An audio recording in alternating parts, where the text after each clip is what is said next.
Right, 8 November 2025, and today I'm joined by one of the most in-demand guests, Senator Phugeni.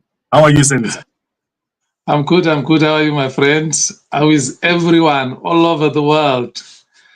Hello, Fantastic. Hello, all. Fantastic. Thank you very much. And briefly tell us, where have you been? What has been happening? I've been around, my friend, with popcorns, just watching also from a distance. Thank you for persuading me to come over. I've been inundated with a lot of people wanting to hear what are my views, what are my thoughts. And then I decided, okay, that's okay. Let's just do it this weekend so I can have my 2 cents and we all watch and see. Okay, great. So today we've got a very interesting topic. So I don't want to take your time. Yeah. I want you to take us through the constitutional court challenge. There has been a lot of talk about it. Yeah. Take us through what you know. What is that constitutional court? And then we'll look at the process afterwards. Okay. Yeah, of course, I saw the tweet from our brother Hopewell, accusing Mbuso, whom I know very well. I know Mbuso very well. He's my homeboy. We go to the same church. Accusing him of putting a fake court challenge so that it could be used to legitimize 2030 or exonerate Zanu. And at the same time, he also accused the lawyer Sithole, whom I also know very well. And then he captured him as a Chabangu lawyer.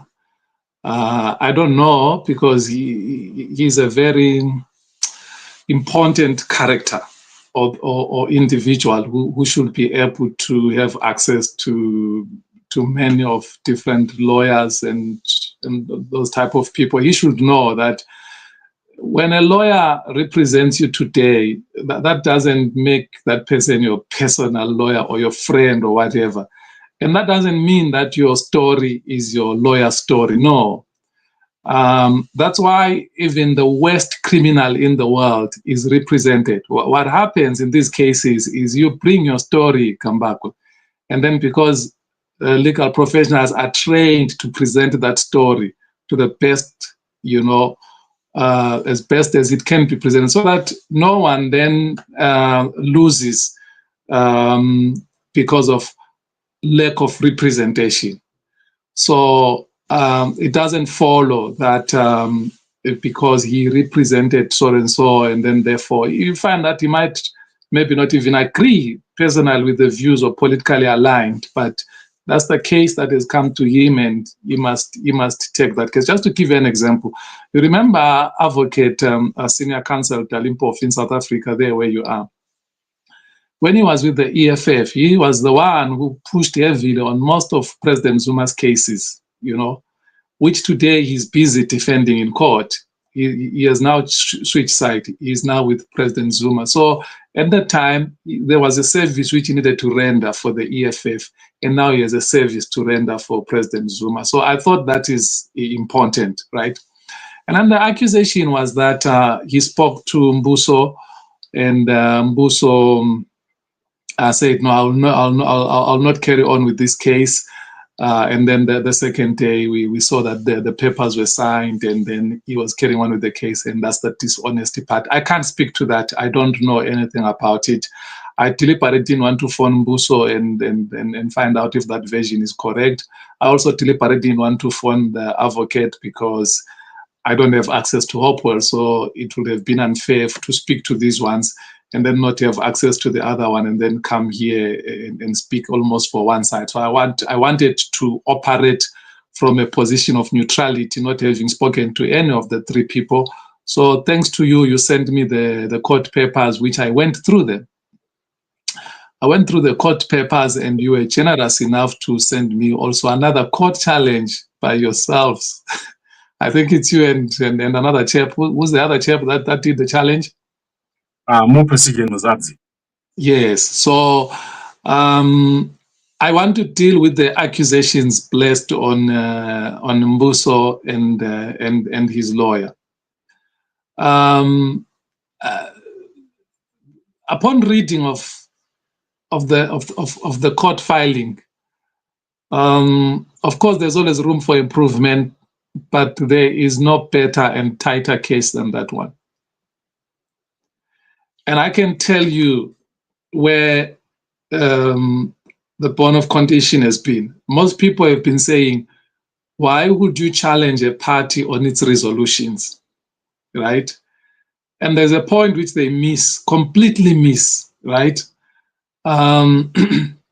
You know, I had to, in preparation for this interview, I had to listen to the 21st conference, which was held last year in Bulawayo, of the Zanu PF. Now listen to those resolutions. That thing was 54 minutes, pardon, and the pain of listening for 54 minutes. That thing was 54 minutes. The then Secretary for Legal Affairs was Honorable Chinamasa. And what he then did is he said, I'll skip resolution 1. So he went through all those resolutions, and then he gets to resolution 1. And then he says, resolution 1, we resolve that the term of President ED2030 must be extended in government from 2028 to 2030, and the party and government is instructed to make all necessary constitutional amendments, national, and it was clear, national constitutional amendments, to make sure that this resolution is carried out. And then there was all the Wulabalu excitement and everything, and he said, but. And then in that but, he was at pains. He said, I had 3 meetings with the president, 3. And he says, when we got here on Tuesday, I also had another meeting with the president. And he says, before I stood up to announce these resolutions, I asked the president, is your position on this matter still the same? And he says, the president said, and this is why I told you all of this. This is what the president said, which was very important, according to Honorable Chinamasa. The president said, I was in charge of writing the Constitution and putting this clause. And I have friends in the international community. I don't want to be the one, again, who seems to undermine the same Constitution which I put in place. And then Honorable Chinamasa says, he was the one who was leading, who was deployed to lead the negotiations for ZANU, and he was reporting to the president. And he says, I can confirm that what the president is saying is true. He concluded by saying, unfortunately, this is one resolution that cannot be implemented. And the conference closed. And then now we have a conference that just happened in Mutare. Lo and behold, the legal secretary for ZANU has now been changed to the now Honorable Ziambi, the Minister of Justice. He stands up to make the resolutions for the conference, which is the 22nd conference. And this is what he says. He quotes the Bulawayo Resolution 1. Now, let me correct myself. He doesn't quote the Bulawayo Resolution 1. He misquotes Bulawayo Resolution number 1. As a matter of fact, the way how Honorable Chinamasa puts it, that resolution died because without the acceptance of the president, that resolution could not be implemented.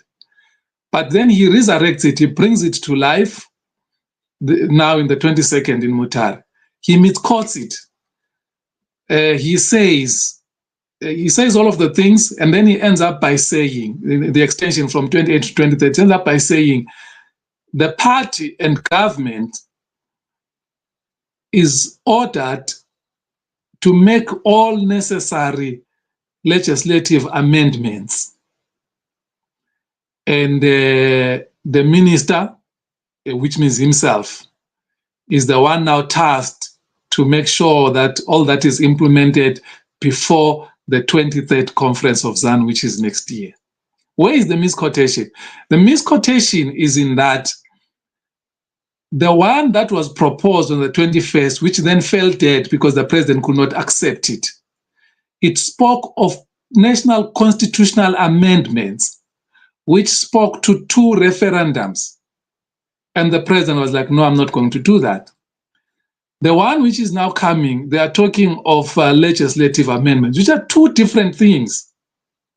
The national constitution, the constitution is clear that if you are changing the constitution, it's actually called the constitutional bill.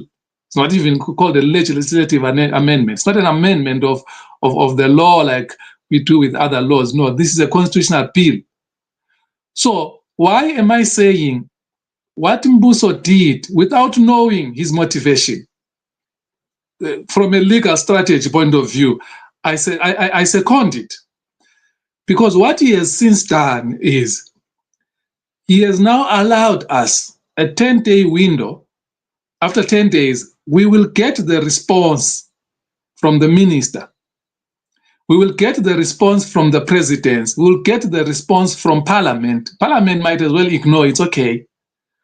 But they had to do that, or he had to do that, so that we can get a response. Where are we in this matter? Because this is no longer a party man. The moment he stood up there and said he is ordered as a minister, in his capacity as a minister, to do this, it created what is called in law reasonable apprehension. And that brings rise to the type of action which we've just seen. So those who are saying, why is he suing a party on behalf of his resolutions? No, they miss the whole point. They are suing a minister who has accepted, and in his acceptance, he's not even talking about following the constitution. If you go back and look at what Honorable Chinamasa did, you could see that the man was at pains. He was literally saying, this is impossible. And the president said the same. You also go to the president and check in his interview with CNN Amanpo, where he said, I'm a constitutionalist. Honorable Chinamasa quotes the same, that the president said, I'm a constitutionalist. What does that mean? It means that what they want to do, the president is aware that it's ultra vires the constitution. They know that. The president is aware of it. Honorable Chinamasa advised him that this is against the constitution, and based on all of that knowledge and advice, the president said no. Now the Minister of Justice, he says we are going to do the legislative. No, this is not a legislative matter. This is a constitutional matter. It's a constitutional matter. So let him respond in 10 days and tell us what is it that he wants to do. If he's going to come back and say, no, I am going to go ahead with the constitutional amendments, blah, blah, blah, blah, blah, it's okay. That's fine. Mbuso has no case. But if he comes and say, no, we're going to do this legislation, because the whole point, by the way, I had written notes, wanted to quote sections of the Constitution. I realized that this is a waste of time. This is not a matter of a loophole, that there's a misunderstanding of it. No, they are very clear. They are very, very clear that the effect of moving the term from ending 2028 to 2030 is actually extending president's time in office, which section, I think it's 328 is against it. So it's very, very clear. So I'm actually saying, without knowing the reasons why Mbuso did it, from a legal strategy point of view, it's a good move. Now, the accusation that says this thing will be thrown out, if there is an application that is crying for being thrown out, my friend, it's your application. I'm sorry. Your application is crying to be thrown out. I'll tell you why. Your application sues the Human Rights Commission, right? And in suing the Human Rights Commission, it makes the error of claiming that the president has already violated the Constitution and violated the human rights, and then therefore you are seeking remedy against the violation. It doesn't stop there. It goes further and says the court must order the president to be impeached or removed. There's no court that can do that. The court can only find the actions of the president, which right now, I don't know which actions they are. He hasn't done anything. The actions of the president to be against the law or invalid or whatsoever, then the political process kicks in, where then the politicians start saying, on the basis of you violating the law or the Constitution or what, then we start the impeachment.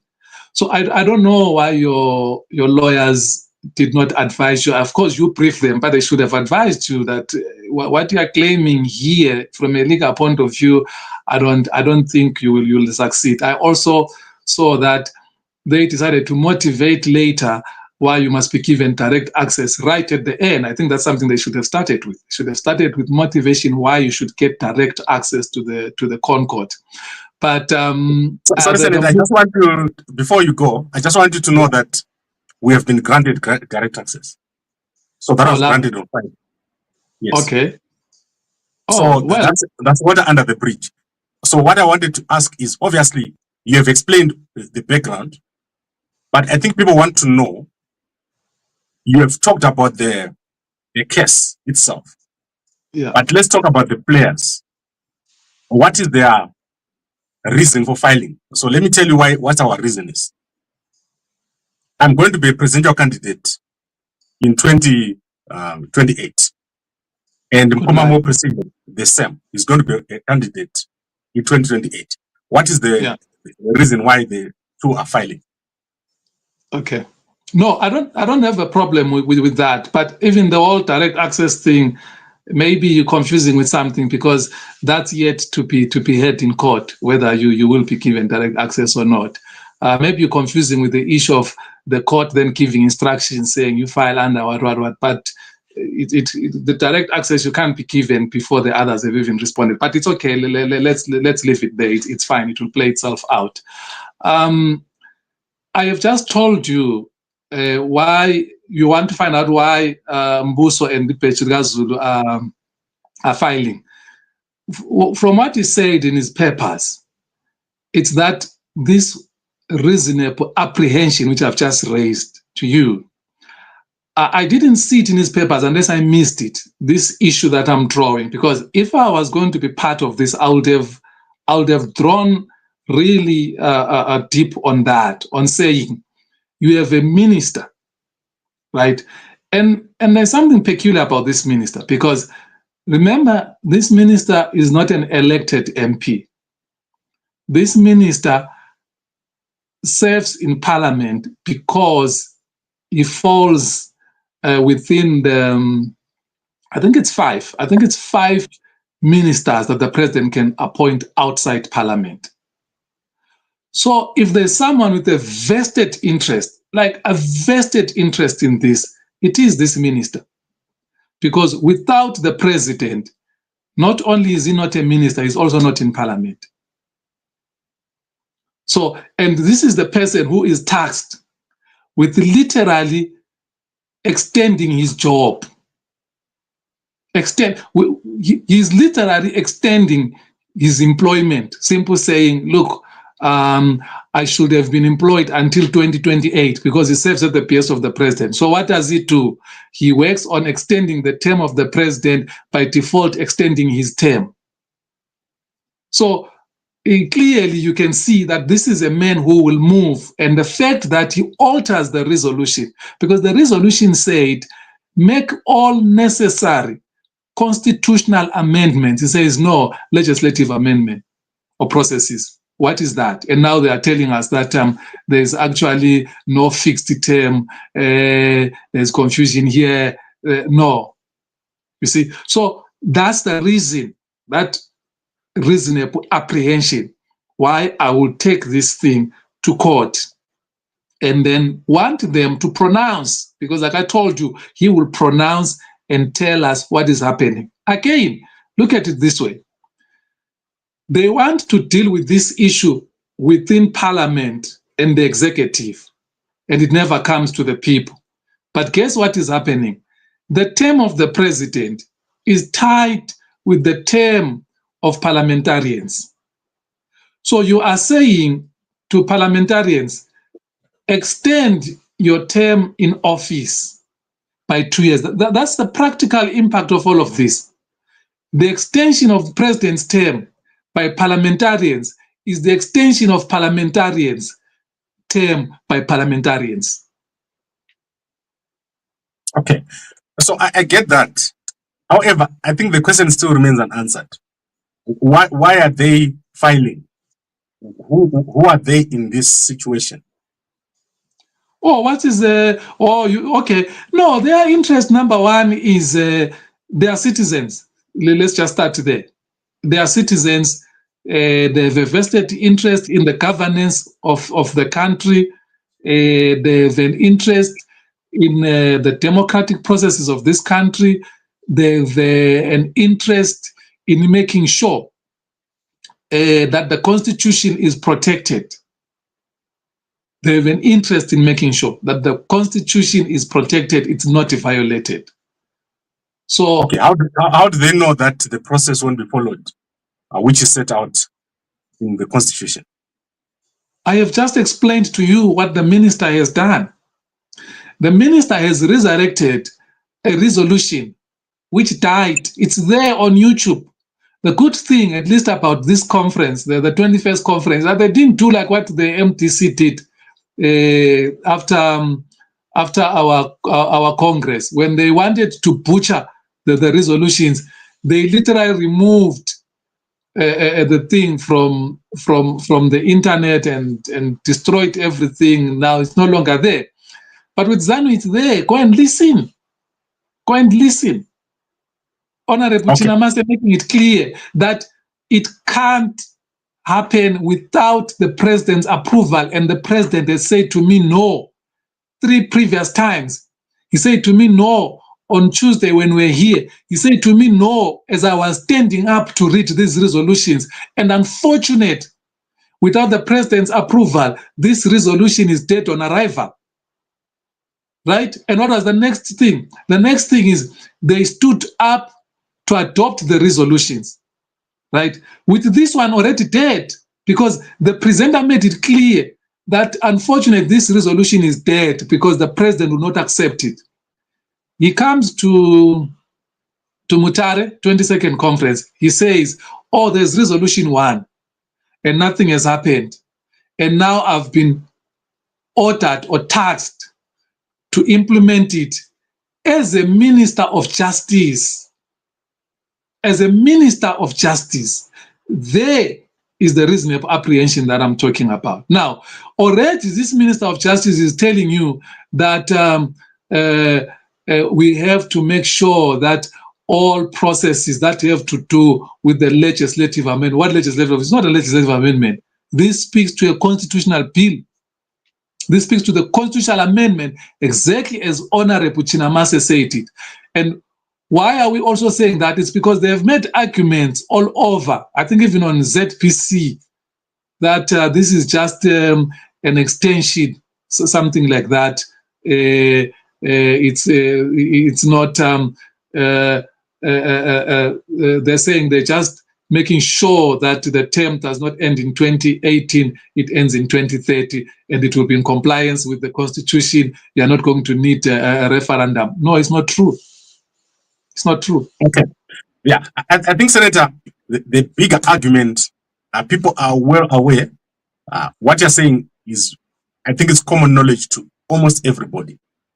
I think that portion of how they chose to go into file is something that people didn't know, how the decision was reached, how the two of them got together, because Wopo makes the allegation that the lawyer wrote the papers and then approached, I think it's Mbuso, he approached him with the papers already drafted. That's the allegation he's making. Yeah, well, it's worrying it's worrying if that's the case. But let me tell you this. I don't know why people bother themselves with diversions. For me, we are just worrying about tissues instead of issues. Let me give you an example. Let's say Mbuso did not file, or they withdraw, or whatever. There is your case. There is your case there. And I'm saying to you, if we take your case and we take Mbuso's case, from legal reasoning point of view, yours is the one that can be quickly thrown out than that one.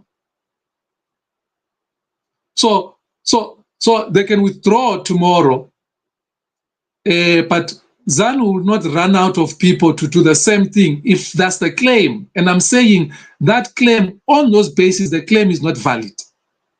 Because it's not like it's only Mbuso and Petulga Zulu that can do this, and only Advocate Story that can do this. No, you are just the proof that there are so many people that can file.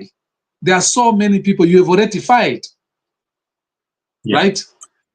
Yes, so but let me explain why we filed. Because I want you to understand how you told me. I have no issue with your filing. I'm happy you filed. If you give me money, I might even join you, right? And make the case even stronger. I'm questioning the fact that these two, the lawyer drafted the papers. That is the allegation from Hopo. And everyone has jumped on the fact that Hopo is saying Chabangu's lawyer was paid. And then after he was paid, he then found anyone, to file. And in our case, this is what happened. Mkomamo Precision Mzadzi filed his papers. We saw the papers. We liked what he did. I joined the case. And then we went out looking for lawyers. But because Chabangu and the lawyers, according to the narrative, filed, then the NGOs are saying, we can't accept these cases. They are all proxy cases. So you guys have to do it yourself. So that is the argument in this environment right now. Pardon. You know that, at least you of all people, you know that I don't have struggle in understanding legal proceedings. You know that, Angit. I think you of all people, you know that don't struggle when it comes to those issues, right? Mm-hmm. And in my conversation with you, when you were saying when we do this interview, I said to you, let me first of all go through the legal papers. That's what I said to you. Now, you probably do not know why I said I want to first of all go through the legal papers. It's because I wanted to see the weakness in the papers. Which loophole will the court use?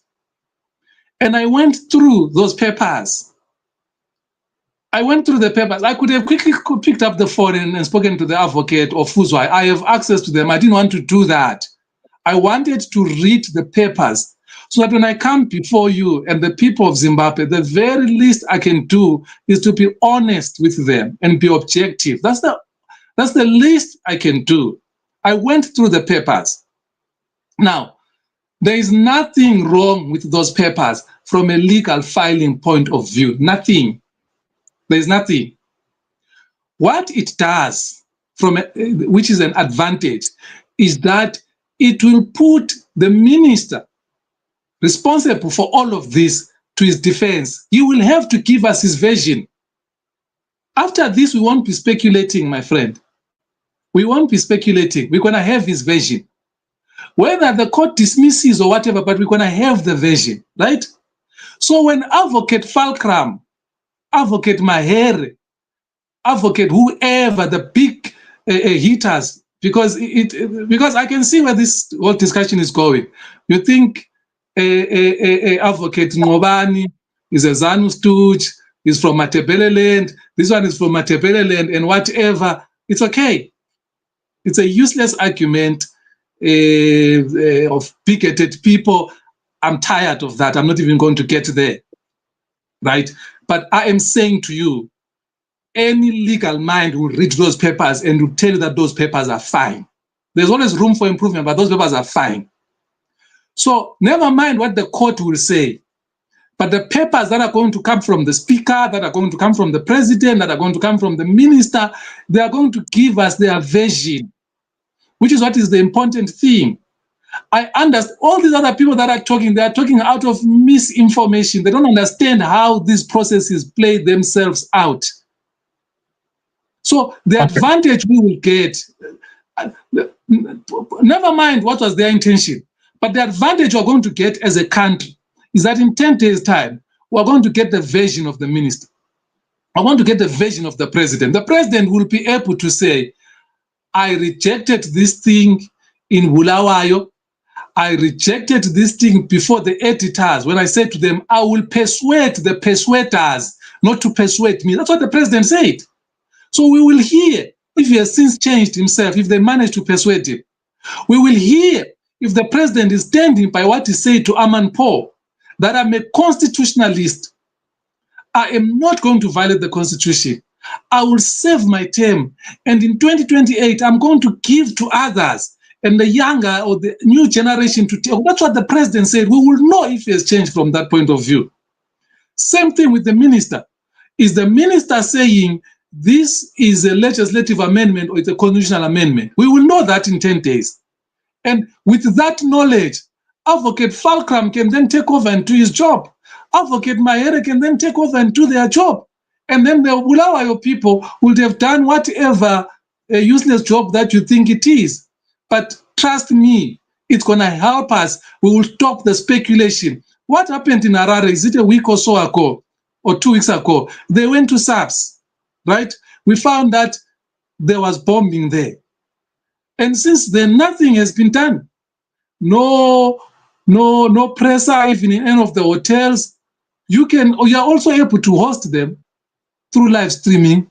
Nothing has happened. So what must we do as a country? We must just sit here and just be fed gossip and no, this is what. No. The suspense is too much. The suspense is just too much. We need to know. I agree. I agree. So let me just give you an update. You have got 5 people in that court case. So the people that we have in the case of Advocate Ngobani, they are here. So let me show you. We've got Zanu PF, Minister of Justice, Speaker of Parliament, Attorney General, and President of Zimbabwe. And then in our case, we've got the President of Zimbabwe, Speaker of Parliament, Minister of Justice, ZEC, Zimbabwe Human Rights Commission, and Attorney General. So we've got 6 respondents, and Advocate Ngobani has got 5.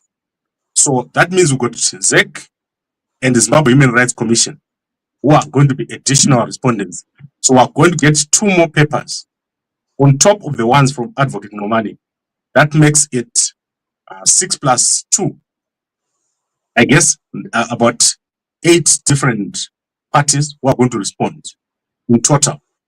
So I guess the point they're making is clear, that instead of being quiet and nothing happening, ZEC is going to respond, Zimbabwe Human Rights Commission is going to respond, and all these other people are cited. What is the rationale of citing the Attorney General?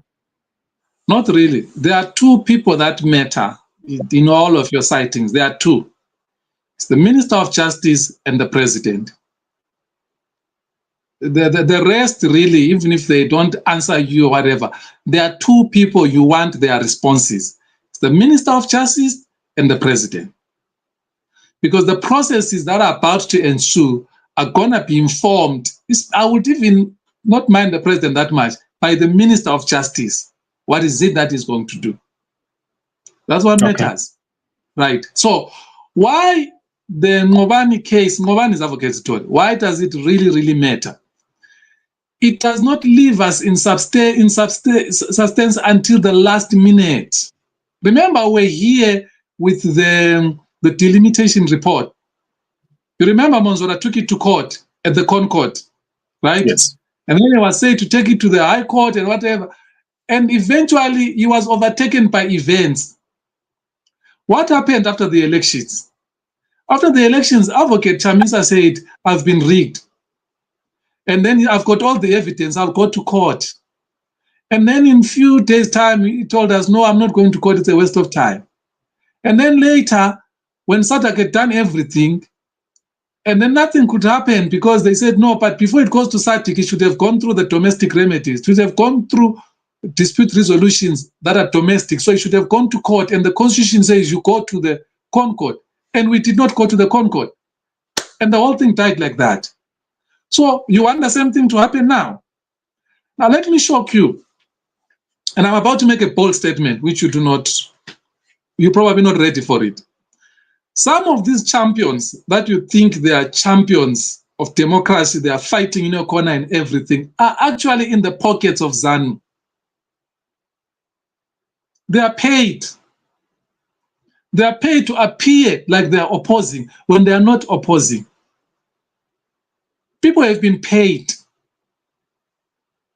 You see, a professor, Ncube, in one of the interviews, he said, if you bring a lie detector, but he didn't take it to its logical conclusion. He said the lie detector will show that I didn't know about this. But he should have said, the lie detector should go in when you knew, what did you do? Did you assist or you didn't assist? Take a lie detector now. Take all these champions of the opposition, put them through a lie detector, ask them one question. Are you working with Zanu? Have you ever taken money from Zanu? And you'll be shocked at what you'll get.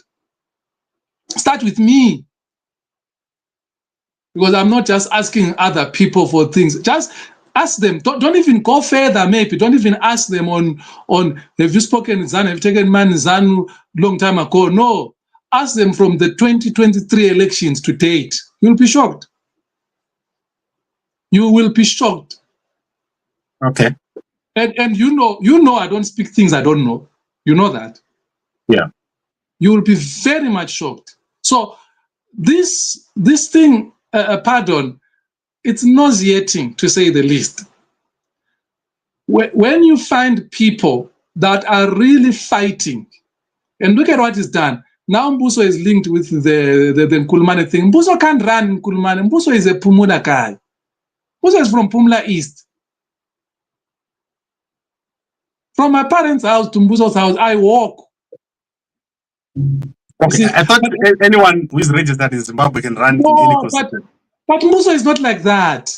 You see, but they have to paint him like that, because he's this desperate guy.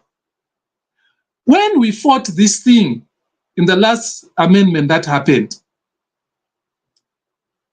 there were very few of us that were fighting this violation of our constitution. Very, very few of us. You'll never see the media say that, but they always want to paint us like we're the ones just running after positions, running after this, running after that. There is no Mbuso who's running in Nkulumane.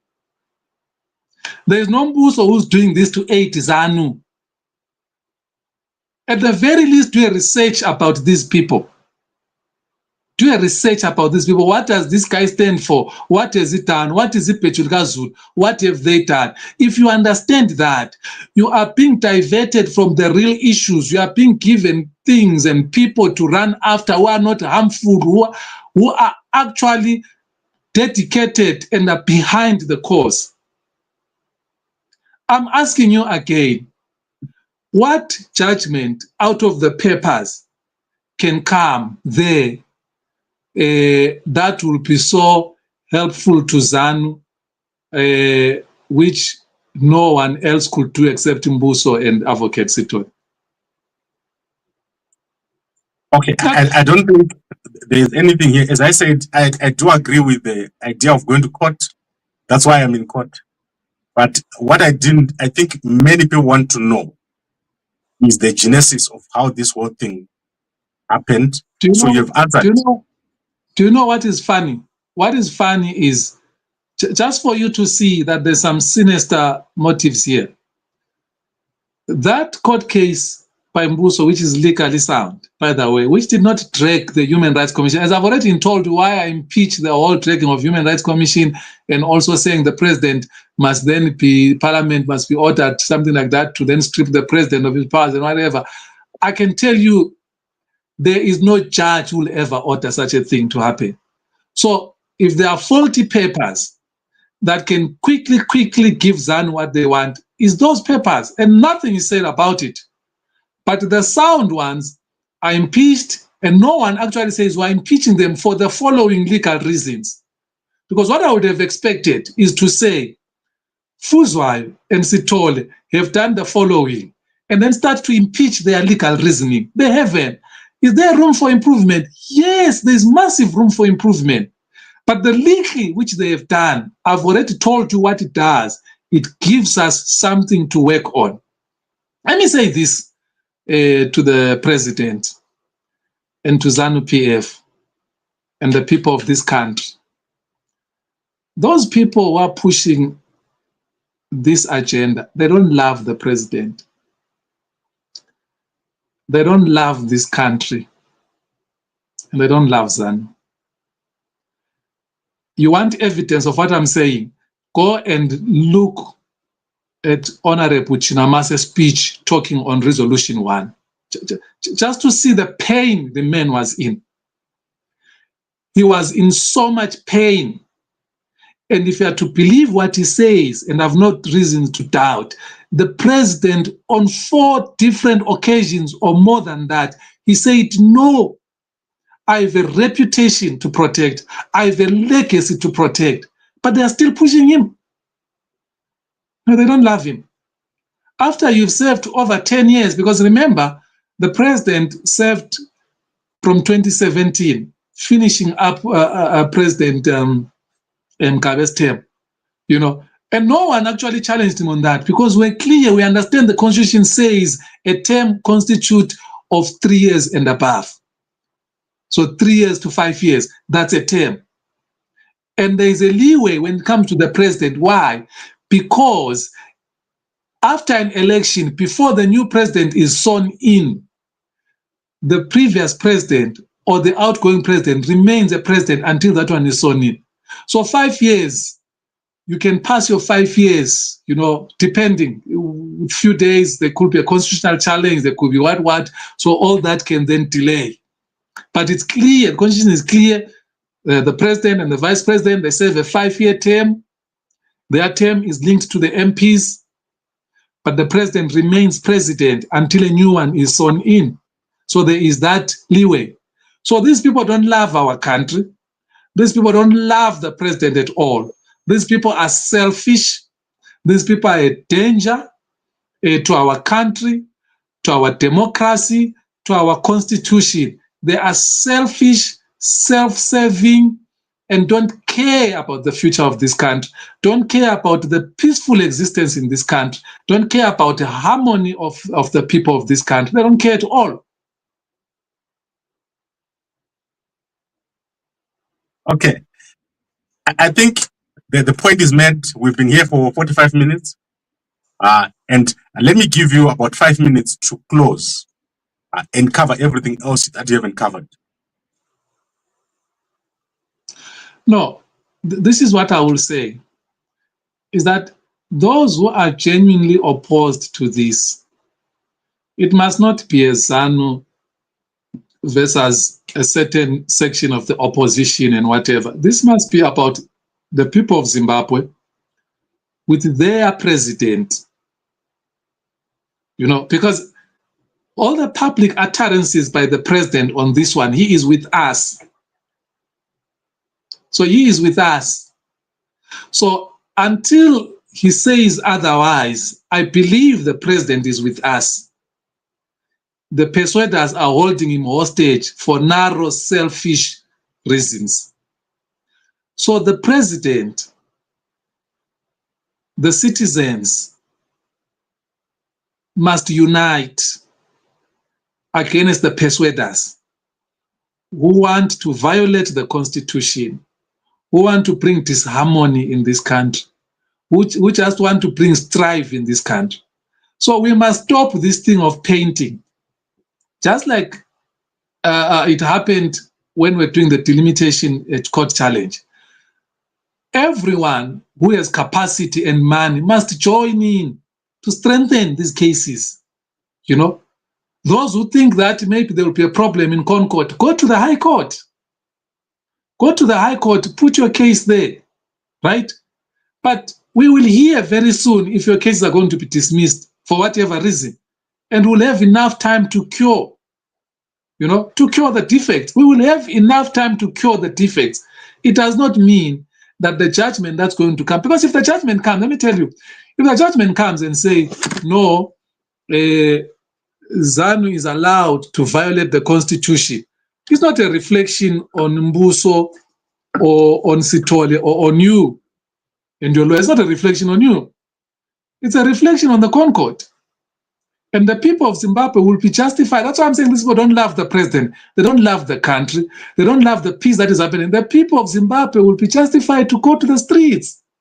Because what must they do? How do they express their displeasure? Because people are clear. They make a constitution which was supported by over 90%. This is how things are supposed to play out. The president understands it. Honorable Chinamasi understands it, and he thus advised the presidents, correctly so. All of a sudden, the persuaders are being told that, no, I will persuade you not to persuade me, to go against the constitution, but they are hell-bent on it, right? So, no, let's not make enemies of each other unnecessarily so. We have a big battle in our hands. Let's fight to preserve our constitution together with our president, because our president is clear. He's a constitutionalist. He's a constitutionalist. He doesn't want to serve any day beyond his time in 2028. That's what he said. I believe him. And I want us to be strong on that. Those who have access to the president, you might as well persuade him to give us an affidavit to that effect. And those who have access to some of his colleagues, his contemporaries, President Mbeki, President Mohlante, President Zuma, President Ramaphosa, talk to them. They can put through a call, these people are friends, and say, no, this is not the right way to go. You are correct on persuading the persuaders. But it must go beyond persuading now, because you can see now what is happening. This is not good. It's not good for our country. It's not even good for the president. He said it himself that I have a reputation, I have a legacy to preserve. So, no, Mayuyu, those who were convinced that there is some, I think that even when Hopper said that, it came from a good heart. But I think he was given a curveball. I think he was just pointed to a wrong direction deliberately, so that there is no support for this court action which has happened, which, in my view, from a legal strategy point of view, is a very good move. Okay. So, Senator, I'd like to thank you for joining here today. What I'm going to do is next week, when we've got maybe some responses, I'll call you again. But you see, I'm not directly involved in lodging the papers. So let me tell you what I thought. And I think many people here don't understand how this works. We took our papers to the Concourt, and then they told us there were problems with the papers. We fixed them. Then they allowed us to file. So my thinking was that if you want to take the president to court, you must first of all go to a lower court to get to be allowed to do that. And then if you want to do it directly, you must then go to the Constitutional Court. So that was my thinking when all this was happening. So you've clarified to me that being allowed to file still is not direct access. So clarify that direct access. It's going to be argued. You're going to argue it in court there. You're going to argue it together with the rest of your case, right? And then after that, then the justices will then tell you that, yes, they grant you direct access, and then they'll make the judgment. They can grant you direct access, having given you direct access, and still not agree with you. It doesn't mean that if they grant you direct access, they'll agree with your arguments. No, that doesn't follow. I think the next important step, even before we hear the case, is the answering affidavit. that's where the whole issue is. Like I'm saying, that's where you're gonna get the version, especially of the minister.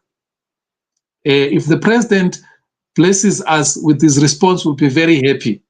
And I pray that the lawyers of the president can write and say, I stand by my publicly stated decision that I'm a constitutionalist, that I don't want to put my country through this. I don't want to damage my legacy. I don't want to damage my reputation. This is a man who wrote a letter from South Africa and told us that he's coming back. When he came back, he said, the voice of the people is the voice of God. The very least we deserve is a referendum, so that the people can say, if people say to him, President, go ahead, we're very happy with your work. Well, the voice of the people is the voice of God. But what the minister is trying to do, take away the right for that referendum. No, that's evil. Okay. That's evil. All right, I get it. And you've got one or two comments here that I want you to look at. So direct access is not easy at all. That is Nkomamo boys. And I think you've answered it. And then let's look at one or other two comments here. KP, do you think ED can be held hostage by anyone? ED is fully aware of how they want to implement 2030. Do you believe that he's unaware?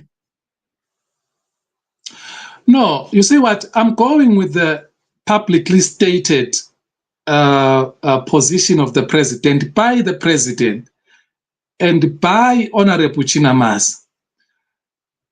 I'm telling you that I had to watch that. I watched it, 53 minutes or so.